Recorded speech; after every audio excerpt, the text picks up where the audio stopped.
चन्दन चर्चित नीलकलेवर पीतवसन वनमालिन् केलि चलन मणिकुण्डल मण्डित गण्डयुगस्मितशालिन् चन्दन चर्चित नीलकलेवर पीतवसन वनमालिन् चन्द्रकचारुमयूरशिखण्डक मण्डलवलयितकेशं प्रचुरपुरन्दरधनुरनुरञ्जित मेदुरमुदिरसुवेशं चन्दनचर्चित नीलकलेवर पीतवसन वनमालिन् सञ्चरदधर सुधामधुरध्वनि मुखरितमोहन वंशं बलितदृगञ्चल चञ्चल मौलिकपोलो विलोलो वितंसं चन्दन चर्चित नीलकलेवर पीतवसन वनमालिन् चन्दन चर्चित नीलकलेवर पीतवसन वनमालिन्।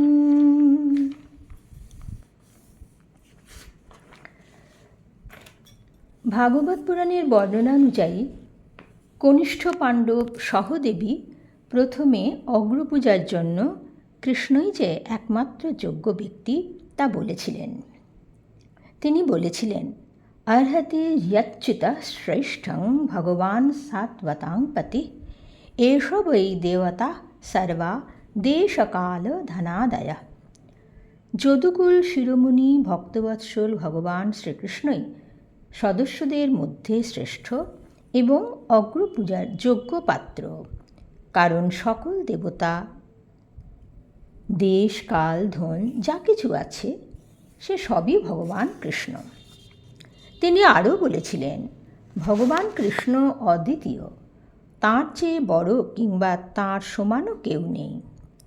তিনি জন্মরহিত, তিনি জগতে সৃষ্টি, পালন এবং সংহারের কর্তা। সুতরাং হে উপস্থিত সভাসদগণ, আপনারা সর্বাত্মক শ্রীকৃষ্ণকেই এই শ্রেষ্ঠ অর্ঘ্য প্রদান করুন। তস্মাৎ কৃষ্ণায় মহতে দীয়তাং পরমার্হণম এবঞ্চেত সর্বভূতানাম আত্মনশ্চার্হণং ভবেৎ। পরব্রহ্মস্বরূপ শ্রীকৃষ্ণের পূজা করলে সমস্ত প্রাণীদের, এমনকি নিজেকেও পূজা করা হবে। সহদেবের কথাকে মান্যতা দিয়ে সভাস্থ সকলেই তাঁকে সাধুবাদ দিয়েছিলেন। তৎশ্রুত্বা তুষ্টুবঃ সর্বে সাধু সাধ্বীতি সত্তমাঃ। সহদেবের কথা সকলে শুনেছিলেন এই কারণে যে সহদেব ছিলেন তাঁর পিতা পাণ্ডুর মতোই অত্যন্ত জ্ঞানী এবং স্বয়ং দেবগুরু বৃহস্পতির কাছে তিনি জ্যোতিষবিদ্যা অধ্যয়ন করেছিলেন। ফলে তিনি ভবিষ্যদ্দ্রষ্টা ছিলেন। প্রচলিত ধারণা এই যে শ্রীকৃষ্ণ স্বয়ং তাকে নিষেধ করায় তিনি ভবিষ্যতে কী ঘটবে তা জানলেও কখনো প্রকাশ করেননি। মহাভারতে নয়, লোককথাতেই সহদেবের এই আশ্চর্য গুণের কথা পল্লবিত করে বলা হয়েছে। ভাগবত পুরাণে বলা হয়েছে, সহদেবের কথা শুনে ধর্মপরায়ণ রাজারা এবং মহাত্মারা সকলে অনুমোদন করলে ধর্মরাজ যুধিষ্ঠির স্বয়ং নিজ পত্নী, ভাই, মন্ত্রী এবং কুটুম্বদের সঙ্গে নিয়ে ভগবান শ্রীকৃষ্ণের পাদস্পর্শ করে অত্যন্ত আনন্দের সঙ্গে তার চরণ কমলের পূজা করে তার পাদপল্লবের পুণ্য জল নিজ মস্তকে ধারণ করেছিলেন। অতঃপর তিনি শ্রীকৃষ্ণকে পীত রেশমী বস্ত্র, বহুমূল্য ভূষণ সমর্পণ করেছিলেন। প্রণত সভাসদগণ কৃষ্ণের নামে জয়ধ্বনি দিলেন। আকাশ থেকে পুষ্পবৃষ্টি হল। ইত্থং সভাজিতং বীক্ষ্য সর্বে প্রাঞ্জলয় জানাঃ নম জয়েতি নেমুস্তং নিপেতু পুষ্পবৃষ্টয়। কিন্তু বাসুদেবের এই পূজা শিশুপাল সহ্য করতে পারলেন না। শ্রীকৃষ্ণের পিস্তুত ভাই শিশুপাল আগের থেকেই শ্রীকৃষ্ণের উপর বিদ্বিষ্ট ছিলেন। তাঁর বাগদত্তা রুক্মিণীকে শ্রীকৃষ্ণ বলপূর্বক হরণ করে রুক্মিণীর সম্মতিতেই বিবাহ করেছিলেন। অপমানিত শিশুপাল তার মনের মধ্যে রাগ পুষে রেখেছিলেন। শুধু তাই নয়, তাঁর পিতৃতুল্য জরাসন্ধকেও শ্রীকৃষ্ণ রাজসীয় যজ্ঞের প্রাক্কালে ভীমের সাহায্যে কৌশলে বধ করেছিলেন। ফলে মহাবলবান চেদিরাজ শিশুপাল সভা মধ্যে ভীষ্ম ও ধর্মরাজ যুধিষ্ঠিরকে লাঞ্ছনা করে শ্রীকৃষ্ণের নিন্দা শুরু করলেন। চেদিরাজকৃত শ্রীকৃষ্ণের অপমান ভাগবত পুরাণে সংক্ষিপ্ত রূপে বর্ণিত হলেও মহাভারতে বিস্তৃত রূপে বলা হয়েছে। ক্ষুব্ধ শিশুপাল চূড়ান্তভাবে শ্রীকৃষ্ণকে অপমান করলেন। অপাক্ষিপদ বাসুদেবং চেদিরাজ মহাবলঃ। ক্রুদ্ধ শিশুপাল বললেন, সভায় বড় বড় রাজারা উপস্থিত থাকা সত্ত্বেও বার্ষ্ণেয় কৃষ্ণ কিছুতেই রাজাদের সমান পূজা পেতে পারেন না। যুধিষ্ঠির, তোমার এই ব্যবহার মহাত্মা পাণ্ডবগণের যোগ্য ব্যবহার নয়। শিশুপাল কৃষ্ণকে সম্বোধন করে বললেন, তুমি যে স্বেচ্ছায় পূজা গ্রহণ করলে এটা ঠিক নয়। তিনি বললেন, তুমি ধর্মের সূক্ষ্ম তত্ত্ব জানো না। গঙ্গাপুত্র ভীষ্ম বিচারবুদ্ধি হারিয়েছেন। লোকসমাজে তিনি নিজেকে অবমাননার পাত্র করে তুলেছেন। ভবত্যভ্যধিকং ভীষ্ম লোকেষ্ববমত সতাম।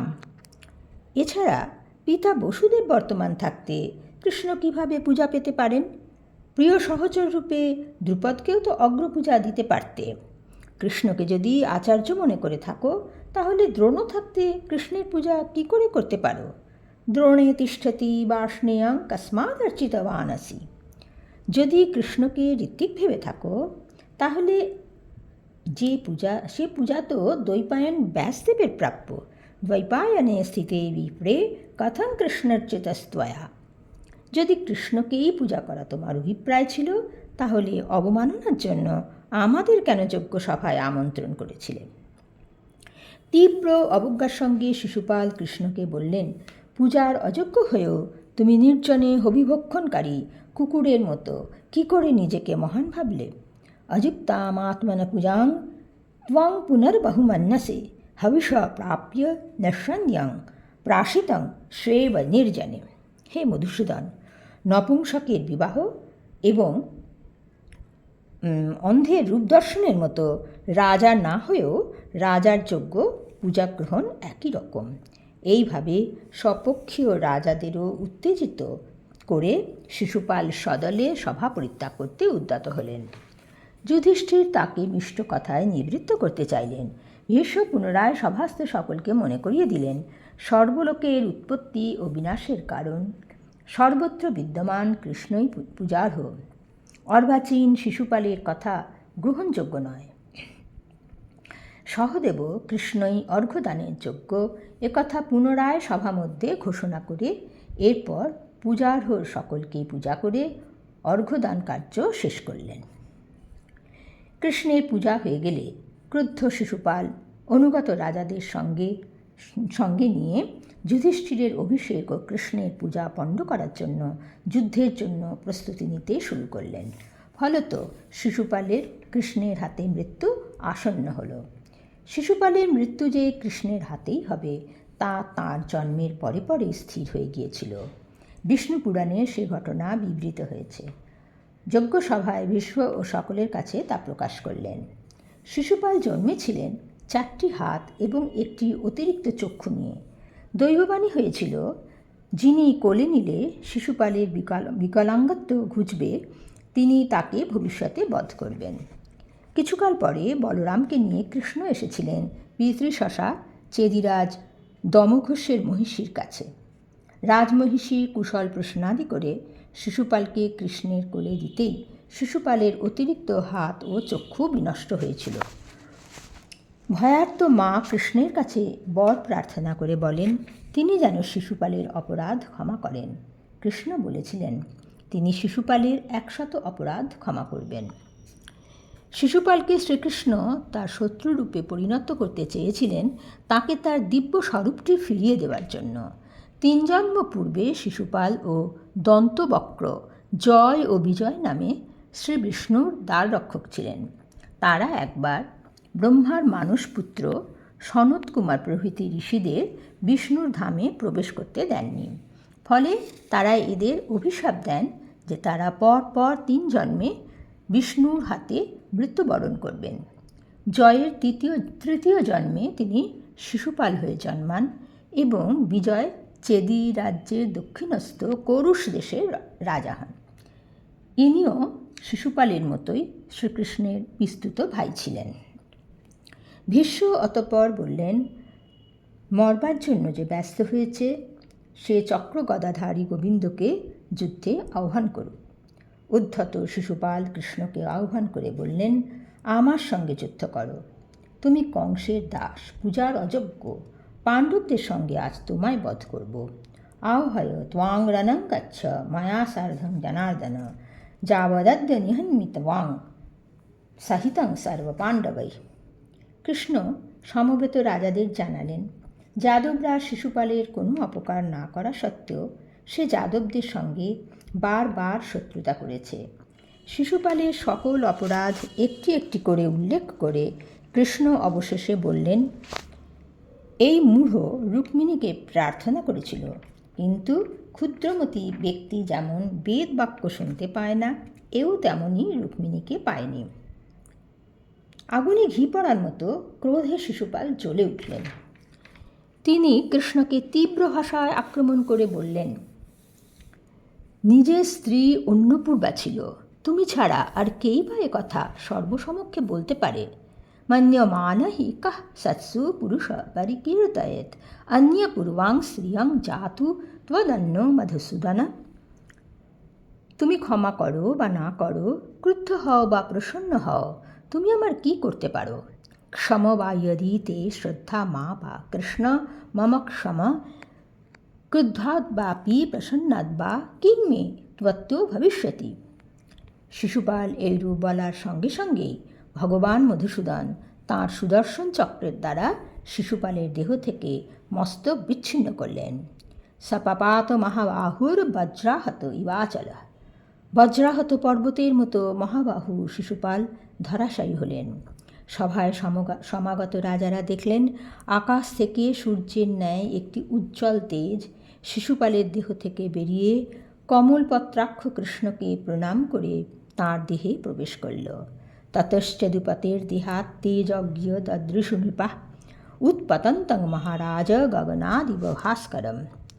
ততঃ কমলপত্রাক্ষং কৃষ্ণং লোক নমস্কৃতম ববন্দে তত্তদা তেজ বিবেশ চ নরাধিপ। বিনা মেঘে বৃষ্টি ও বজ্রপাত হল। বসুন্ধরা কেঁপে উঠলেন। কৃষ্ণকে দেখে রাজাদের বাক্স্ফূর্তি হল না। পরবর্তীকালে দ্বারকায় গদাযুদ্ধের সময় কৃষ্ণ তার কৌমোদকী গদার দ্বারা দন্তবক্রকে বধ করেন। যুধিষ্ঠিরের রাজসূয় যজ্ঞ সম্পন্ন হল। ভগবান শৌরি সমাপ্তি পর্যন্ত যজ্ঞ রক্ষা করলেন। যজ্ঞ শেষে যুধিষ্ঠির অবভৃত স্নান করলেন। যুধিষ্ঠিরের প্রশংসা করে তার অনুমতি নিয়ে রাজারা নিজ নিজ রাজ্যে ফিরে গেলেন। যুধিষ্ঠিরকে বিষণ্ণ করে কৃষ্ণ মেঘবর্ণ গরুড়ধ্বজ রথে দ্বারকায় প্রস্থান করলেন। আসুন আমরা এখন ভগবান শ্রীকৃষ্ণের নাম সংকীর্তন করি। হরে কৃষ্ণ কৃষ্ণ কৃষ্ণ হরে হরে হরে রাম রাম রাম হরে হরে হরে কৃষ্ণ কৃষ্ণ কৃষ্ণ হরে হরে হরে রাম